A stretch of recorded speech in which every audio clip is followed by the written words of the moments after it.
दोस्तों, एक राजा के पास बहुत ही बुद्धिमान मंत्री था जिसके पास हर समस्या का हल था। राजा कोई भी बड़ा फैसला उस मंत्री से बिना पूछे नहीं लेता था। राज दरबार के अन्य मंत्री उस मंत्री से जलते भी थे। एक दिन राज दरबार में राजा ने उस मंत्री से पूछा कि तुम इतने होशियार हो लेकिन तुम्हारा बेटा तो बेहद मूर्ख है। मंत्री को ये बात बुरी लगी और मंत्री ने राजा से कहा कि महाराज, आप ऐसा क्यों बोल रहे हैं? आपको क्यों लगता है कि मेरा बेटा मूर्ख है? तो राजा ने कहा कि मैं रोज़ सुबह प्रजा से मिलने के लिए जाता हूँ और तुम्हारा बेटा भी वहाँ होता है। मैं तुम्हारे बेटे से रोज़ एक ही सवाल पूछता हूँ कि सोने और चांदी में कौन सी चीज़ ज़्यादा मूल्यवान है, तो तुम्हारा बेटा रोज़ चांदी को ही ज़्यादा मूल्यवान बताता है। राजा की यह बात सुन के सारे मंत्री उस मंत्री पे हंसने लगे और उस मंत्री को बुरा लगा, लेकिन वे कुछ नहीं बोला और चुपचाप अपने घर आ गया। उसने घर आते ही अपने बेटे से पूछा कि सोने और चांदी में कौन सी चीज़ ज़्यादा मूल्यवान है, तो उसके बेटे ने फौरन जवाब दिया कि सोना ज़्यादा मूल्यवान है।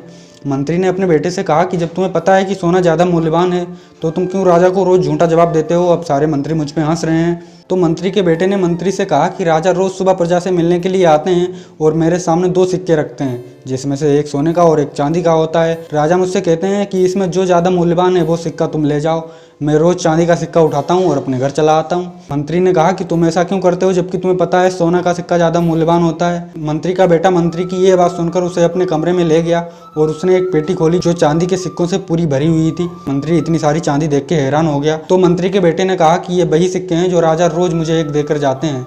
अगर मैं राजा को सही जवाब दे दूंगा कि सोना ज़्यादा मूल्यवान होता है तो राजा मुझसे सवाल पूछना बंद कर देंगे और मुझे रोज़ एक चांदी का सिक्का मिलना बंद हो जाएगा। अगले दिन मंत्री ने अपने बेटे की चतुराई राजा को बताई तो राजा बहुत प्रभावित हुआ। दोस्तों, हमें इस कहानी से शिक्षा मिलती है कि हमें अपनी काबिलियत दिखाने की ज़रूरत नहीं होती। समय आने पर सबको खुद ही पता लग जाता है कि हम कितने काबिल हैं।